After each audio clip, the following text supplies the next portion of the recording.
Tired, weary, frustrated? What would you be doing if you weren't raising children alone? What's stopping you from living your best life now? On SoloMoms Talk, I discuss with solo mothers the challenges you face raising children alone. So if you're a working solo mom dealing with independent children, insensitive bosses, weight and health issues, or even debt collectors, join us as we discover your path to get and stay healthy, increase your income, and live with joy and purpose. In this battle of life,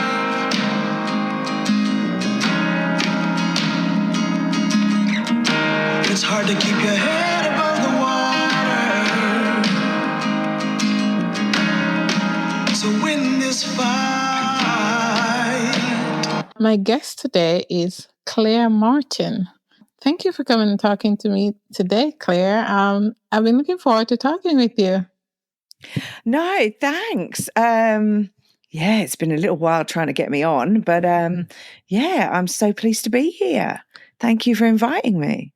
Yeah, so I want to talk to you about a few things. One of them, I'm going to have you talk about your podcast, Strong, Single, and Human. But before you do that, tell us, who is Claire Martin? Wow, who is me? So I am a single mum of a 7-year-old, fantastic, crazy, challenging, awesome, passionate boy. And basically I live in Melbourne, Australia.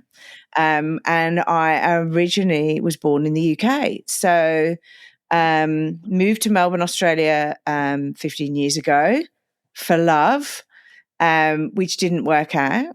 And then met my son's dad, and everything was awesome.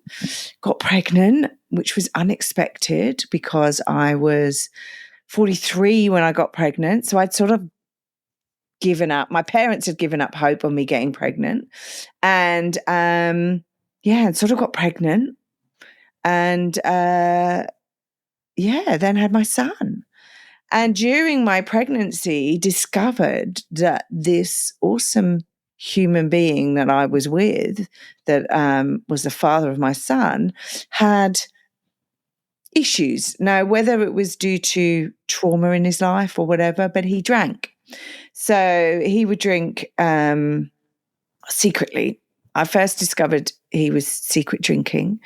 And then we proceeded to go round and round in the addictive cycle that you do, which is where he says he's really sorry and he goes and gets help. And then, I say, well, I'm going to stand by him. He's my, son's father. And then after a few months or whatever, he then, succumbs to the addiction and abuses himself again. And I went through 2 years of that with my son, counselling and various different things like that, and then decided the best avenue for me and my son, for my mental health and my son's mental health, was to actually leave, and hoped that would cause some effect in my ex-partner's life to make him stop drinking.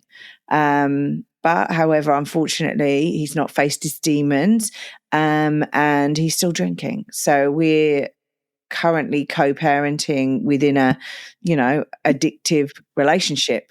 So, addictive relationship within an addiction sort of pattern as such. So it's been hard because I'm here in Australia on my own with no support network, no parents to support me, no brothers and sisters here. So my friends have been absolutely awesome.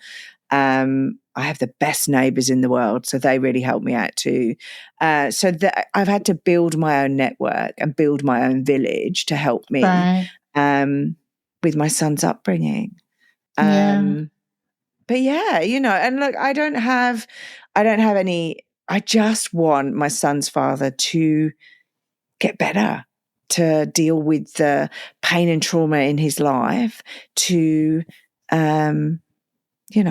be there for the kids, basically. Yeah. And, so yeah, that's me in a nutshell. I work full time. I'm thankfully, I might be one of the only people who were thankful for COVID, but it meant I could work from home, which meant I'm here for my son, which is great. So less traveling for me. I'm available for school events and things like that because I work around the corner. So, so I'm juggling a lot of balls in the air. And I insanely thought that, I'll start a podcast. How hard could it be? Why not? And so started in 2020, started the Strong Single and Human podcast, which is a single parent podcast. Well, it's a parenting podcast. It started out as a single parent podcast, but it's a parenting podcast that covers it. Basically, my view was I wanted to give single parents tools that they could use in their toolbox. So it covers personal development. It covers dealing with children who self-harm, addiction, teenagers in general, dealing with toddlers and communicating with them, ADHD, a whole myriad of subjects. I've interviewed and I think posted before Christmas. I've interviewed a mum and daughter who the daughter identifies as trans. She identifies as male now, and dealing with that situation. So trying to cover real situations and scenarios and glean from people, how did you deal with it? And, how are you getting on? And trying to give people just information and make people not feel as though they're the only people out there dealing with situations. Yes. So, because at times I felt like I was on my own. It's a lonely old job, this parenting malarkey. Mm-hmm. And when you're a single parent, it can be even more isolating because you don't have that tag team to be able to go, I'm going to go down the gym. Can you look after the children? Or I'm going to go out and socialize and go out with my friends and, vice versa. You just don't have that tag team. So you are relying on the village around you. And it's hard. Yeah. So, thank you for, sharing most of you with us. I appreciate it. So you're dealing with, as solo parents, we deal with a lot of different challenges unique to us, unique to the solo parenting journey. But you're dealing with one additional thing that's not normal, But so can you tell us, how is that for you? How does that throw a monkey wrench into the co-parenting relationship then? Well, look, it's unpredictable. I think the biggest challenge is the unpredictability of it because some days can be great. The co-parenting situation is awesome and we're all on the same page and everything's great. And then other days is a complete mess, challenge. You're having to deal with the addiction side of things and having to deal with somebody who is drinking, which, can lead to abuse. It can lead to depression. So all of these factors sort of factor into the conversations that you have with the person you're co-parenting with. And there's also some elements of narcissism within there, depending on whether this person's been drinking or not. I'm sure he would say that, you think I'm rubbish and all of these things, but they're his issues to deal with. And I don't. I just want him to deal with the trauma. And I think it's a lot to do with trauma. I listened and I educated myself a lot on what is addiction, what is alcohol addiction, what is drug addiction, why do why do people turn to substances? Well, substances and other things. So because you can be a shopaholic, you can be a workaholic, you can be all of these other things. And the addiction is, if it affects your life and you can't stop it, then it's an addiction. Yeah. And so there's a Canadian Dr. Gabor Mate, who I listen to a lot, who deals with and says that addiction is a lot to do with trauma that's you experience within your childhood.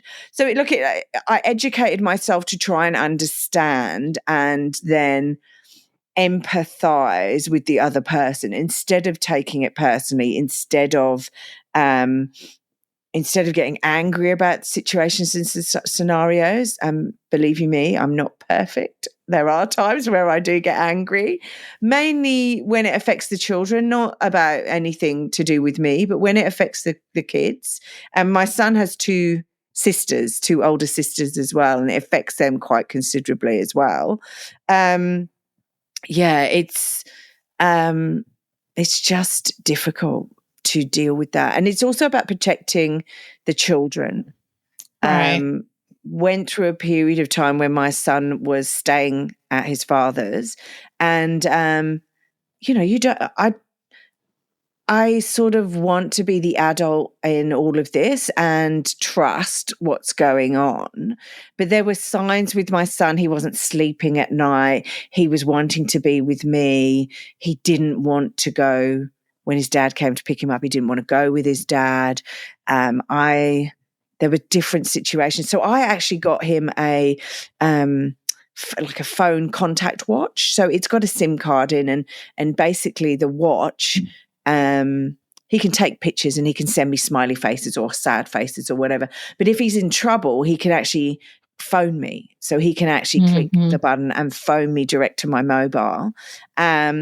And there was one occasion where he phoned me at like 10:30, 11:15 at night and was like, "Mum, I can't wake Dad up. I don't know what's going on." And the panic in his voice and the upset in his voice meant that I just went, right, I have to take a hand on this. Took him to a therapist and basically said, is there abuse going on? What's the situation here? And it was just that he didn't feel safe where he was because his dad was asleep. And it's had an impact on him even now. So if I fall asleep anywhere, because I'm knackered, he doesn't like it. He has to wake me up, which is slightly annoying because I'm so tired. I want to fall asleep. But yeah, so it's the unpredictability of, knowing if that person phones you, what state they're going to be in. Right.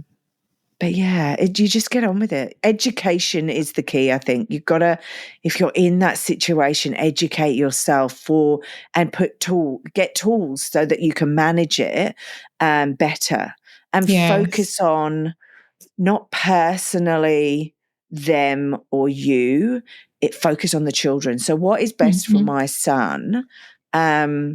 And I've never denied his father access, but there've just been boundaries that I've had to change. So, at the moment he's drinking. And so the boundary is you can see your son, but you can't have him overnight because you're drinking, right? So because you're drinking at night, it tends to be the situation at the moment. Daytime, you're fine, but if he sits down and relaxes at night, drinks, passes out, and then we have a whole myriad of problems there. But it's just resetting and readjusting the boundaries. Things like he got caught for drink driving with my son in the car when my son was 2. And so when I found out, which was 4 months later, it was resetting that boundary. Well, no driving with my son in the car. And he had been driving for 4 months prior while he was banned with my son in the car, but I didn't know because it's classed as data protection in this country. I don't know what it's like in the US and other countries, but if you're caught for drink driving, you as the person who got caught for drink driving can tell people, and you can give your employers permission to get that information. but I cannot go to a list anywhere and find out whether or not my ex-partner is legal for drink driving, is legal for driving, which I find dangerous because we've got drug and alcohol testing over here.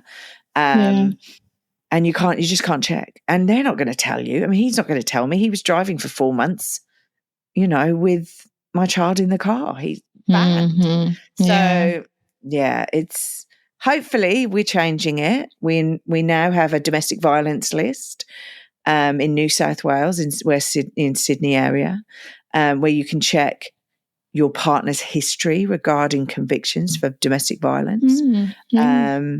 Which is interesting. We'll see how. I'm not sure if it's being run as a trial, but it definitely makes it a lot more safer when you're actually going on these dating apps and investigating. What should I? You're just checking that the person you're seeing isn't narcissistic, domestic violence, alcohol, or whatever. I suppose. Right. Yeah. No, but they're the challenges. That is a big challenge apart from all the other challenges. But I'm glad that you, one, educated yourself, and two, that you even provide the tools that your son is able to reach you. If anything, I like that idea very much, because you don't get into the situation where, you ban him from going, but, during those times when it's safe to do so, but you give him the opportunity to go and connect with his dad, but he has an out. And I think that's a very good thing. Well, I think in these situations, what you got to consider is, like, it's his dad, right? So he loves his dad, right? It's his dad. He doesn't get another dad. It is his dad. There are times where I go, I wish I'd chosen better for him, because there are times, I mean, he's not seen his dad since October. So I feel sad for him that, he didn't get a Christmas present. He's only spoken to his father twice, of which we instigated. So I just wish that he would have somebody who would be there for him, stand up for him, support him. And we just don't have that at the moment. The moment, it may change, right? So we live in hope. But he loves him. I can't change that. I love my dad. I love my mum. I love my brother, right? And although there are challenges that you have along the way with your family, you still love them. And so I can't restrict, I can't ban him from seeing his dad, because that's almost like saying, well, you're wrong in loving your father. That is when he's right. not. Yeah. That is such a good perspective, because it demonstrates that that co-parenting isn't about you. So that's really good. Yeah. So there are times that are challenging. You have to take a breath and step back, though. Yeah. But I mean, it sounds like you're doing the best you can with what you've been dealt. And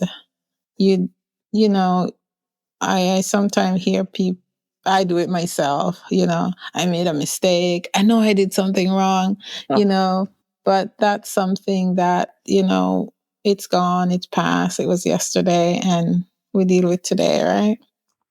Yeah, well, it's funny. I mean, I said to my son, because I set myself goals every month. I'm not sure I achieve them.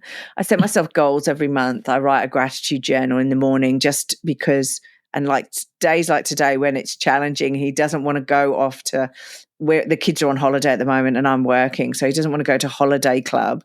He wants to stay at home with me. And I'm like, well, buddy, I can't do that. I'm working. And so days like this morning are challenging, and, I come home and I'll write. Usually it's first thing in the morning, but today I didn't get a chance. But I come home and I'll write a gratitude journal, just 3 things that I'm grateful for, because I find it gets me out of my funk. Where sometimes you sit there, and as a single parent, you sit there and you go, oh God, I wish I had more money. I wish I could do X. I wish I could do, and they're all I wishes, right? But at the end of the day, Yes. I have a job. I have a fantastic kid who's healthy. I have brilliant network around me. I have a house above our head. I have food that I can put on the table, right? All these simple things. And there's other things that I'm grateful for. Like sometimes I'm grateful for the fact that I just have a blue sky and it's going to be a nice day, right? But there's Yes. just, I'm grateful that I've just finished reading a book or whatever and learn X, Y, and Z. So there can be a whole myriad of different things. But yeah, and it's just then I said to my son, sorry, I went off track a bit there. I said to my Okay. son, when I was writing my goals for this year, oh, buddy, one of my goals this year is to be a better mum, right? And I'm not sure how I can be a better mum. Can you help me set some of my goals? So some things for this goal, because how do you want me to be a better mum? And he turned around and he said to me, he said, Mum, he said, you are the best mum I could have. So I don't know how you can be any better. So I was like, wow. I mean, then we delved into it a little bit deeper and he said, oh, He maybe you could told you. stop. Yeah, maybe you might need to not shout at me when, I'm not listening and stuff like that. And I'm like, okay, then. But, that first off, I was like, okay, this is cool, Yes. So, yeah, big advantage. Yeah, so you just don't understand sometimes also the effect you're having on your kid. And how you find it's really hard, but they think you're the best thing since sliced bread. So Yes. Yeah, definitely. Oh, wow. Yeah, I could sit and listen to you all day. Oh, I don't know about that. But so one of my questions always is, what is Claire grateful for today? But you've already told me what you're grateful for, unless you want to tell me something else. I'm just grateful. I mean, like almost every day I write that I'm grateful for my son because he makes me look at myself in a different way and educate me. So I'm always grateful for him every day. Do you know what? I have to say though, today we're going to be like 30 degrees here. So today I'm actually probably grateful for aircon. Because it's going to be it's going to be crazy hot for the next 2 or 3 days. So probably grateful for aircon at the moment. First world problems, I suppose. Yeah. All right. Thank you. I appreciate talking to you. And I should mention you already said that you're in Australia. And one of the things I found out when I was doing research was that, it's funny when we're in an experience, we think we're alone. And for the longest time, I thought, well, only the US had single moms. Oh, wow. Until I started to do the research and I realized, wow, we're everywhere, for different reasons. Yeah. So can you tell us what the life or the atmosphere of the single mom like in Australia? Are they recognized as people, or because some countries they just actually shun us. Wow. But Okay. what is that like in Australia? So, well, we have so many here, right? So I think the statistic is 1 in 3 marriages end in divorce or whatever. And also I think we do have a lot of single parents who are out of broken marriages, broken relationships. But we've also got to remember, like there are a lot of, and doing the podcast, I discovered that you can become a single parent for a myriad of different reasons, right? So, yes. It can be your partner's gone missing, gone AWOL, and you don't know where they are. They could die. And I had a very dear friend of mine lose her husband 3 years ago to a heart attack, and they can die. You know, there's another lady I've interviewed whose husband died of brain cancer. So there's all the challenges of dealing with somebody who's ill and then them finally going and then having to deal with bereavement and the kids and all of that, their bereavement and all of those sort of things. So look, we single parents here from a female perspective, single moms, I think are accepted. It's hard because I suppose in the working environment, single moms tend to have maybe a little bit more flexibility. I do know a few single dads who have the kids 100% of the time, and they have a rough time of it. They aren't seen as in the same mindset in the corporate environment as single mums. So it's with me, I work full time. I'm in the corporate environment, and basically, if my child is sick, there is no qualms about it. Like I get a phone call from the school, I'm like, right, I've got to go. My child's sick, right? But some of the men have experienced, you know, prejudice or experienced a rough deal basically with them having to go, sorry, my child's sick, I've got to go. So I think from Australia's perspective, single mums accepted, single dads having 100% access with the children, not so much.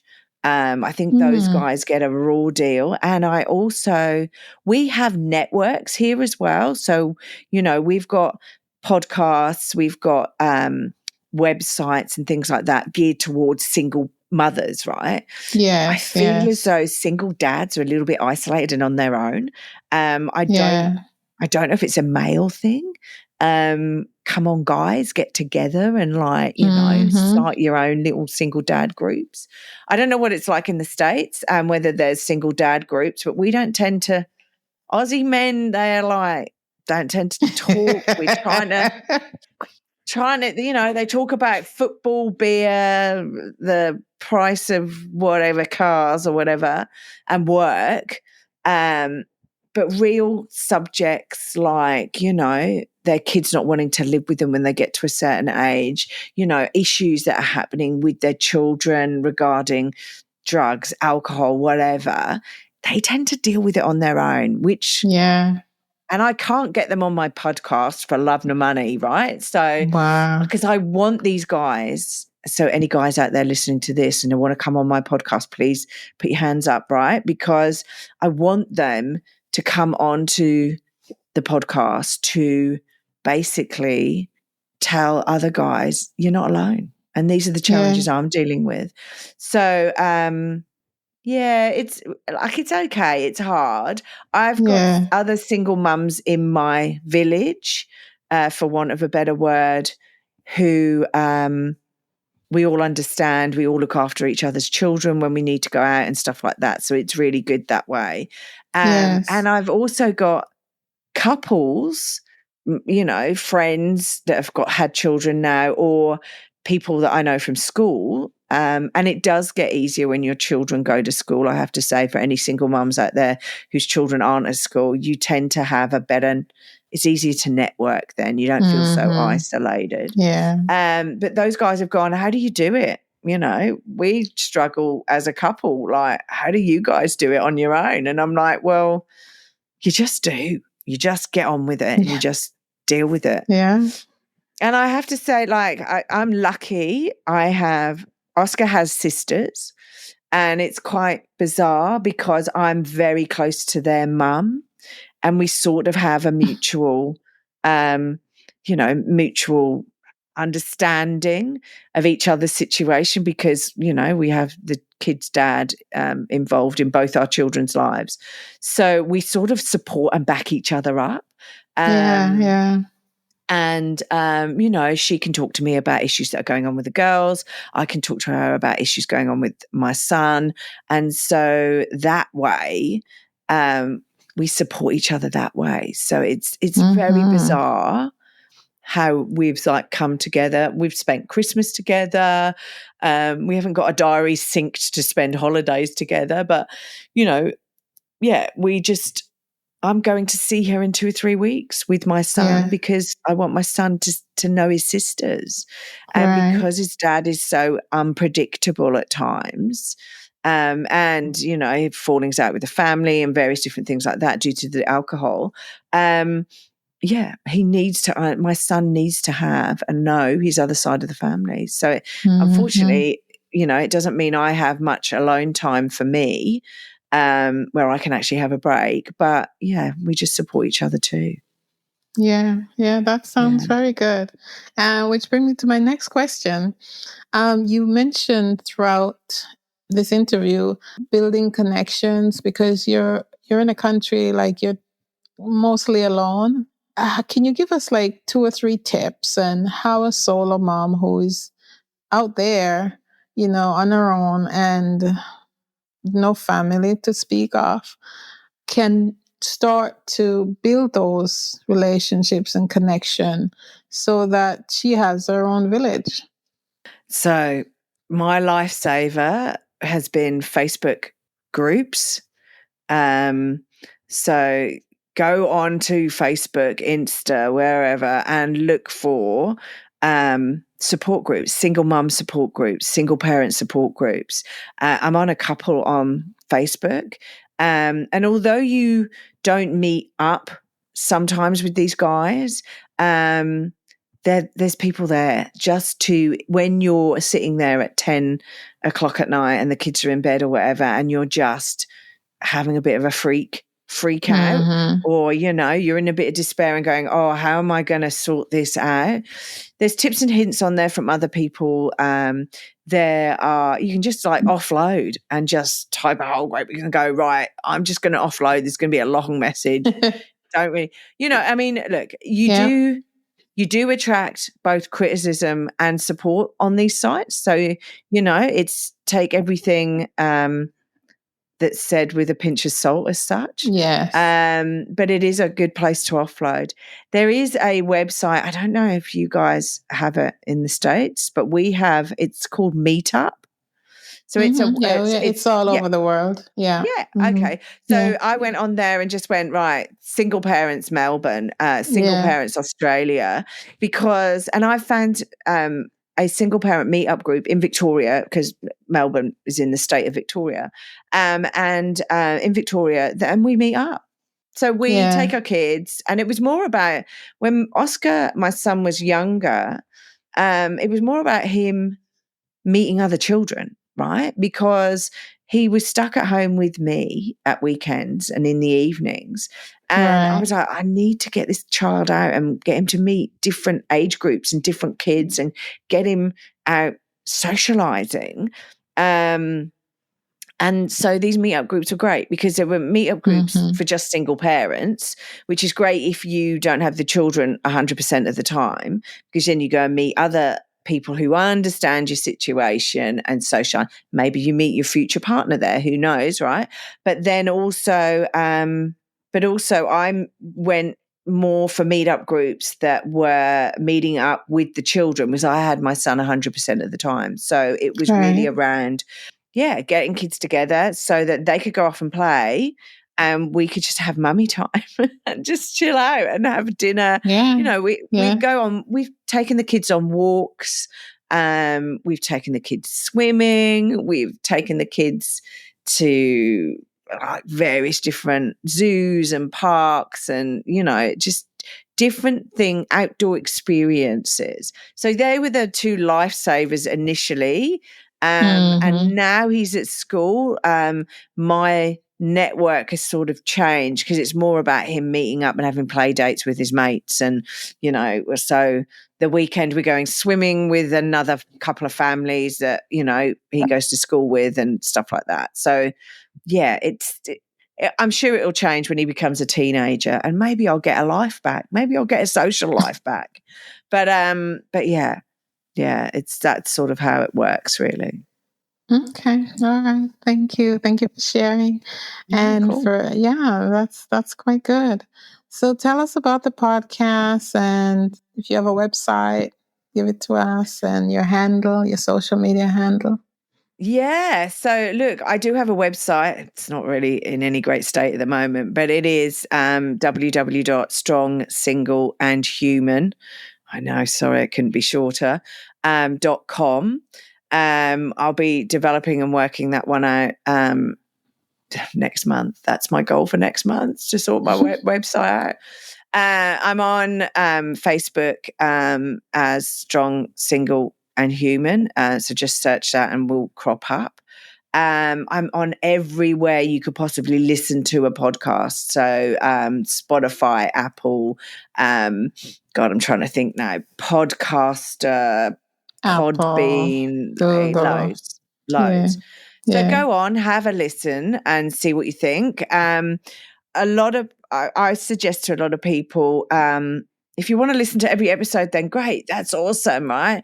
But some people pick and choose the different things that they're needing help with or, going to find interesting. My mum listens to every episode. There's some things I impart in the podcasts that I sort of go, oh, Mum, I don't know if you want to know this, but hey ho.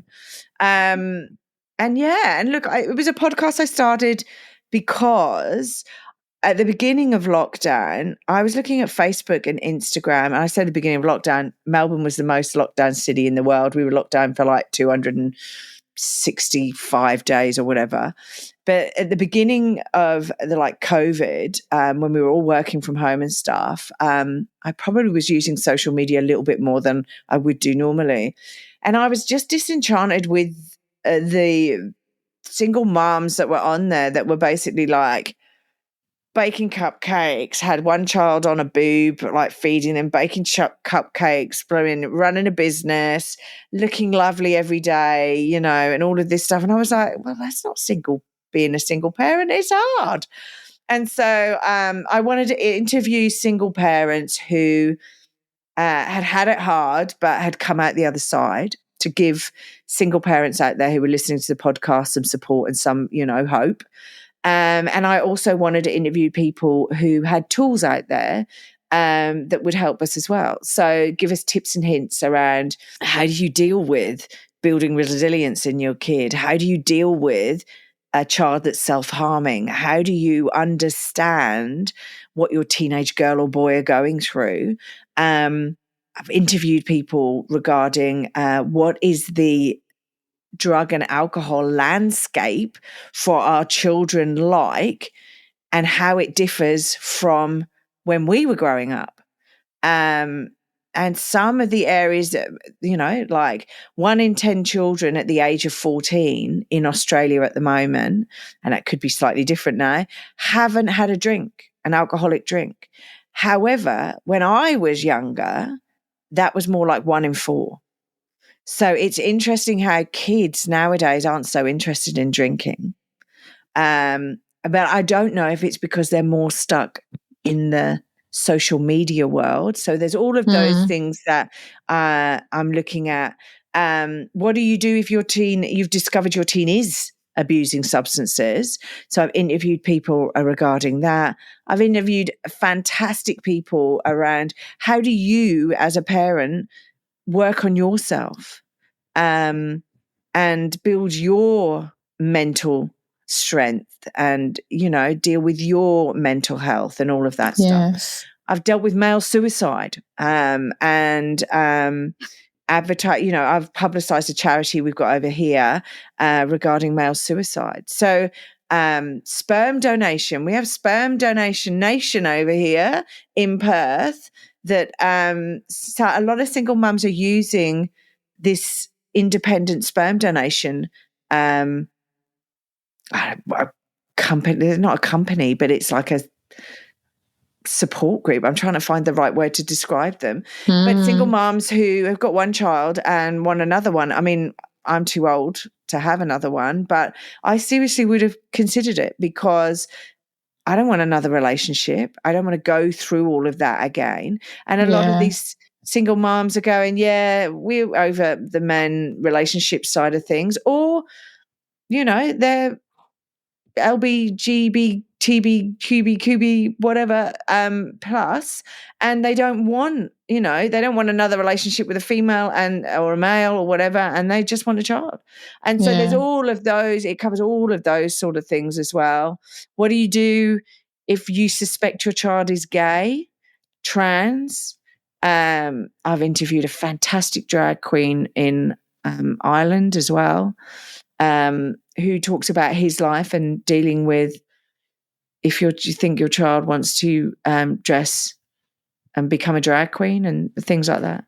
So, yeah, it's trying to just address a lot of subjects and sort of say to people, you're not on your own, right?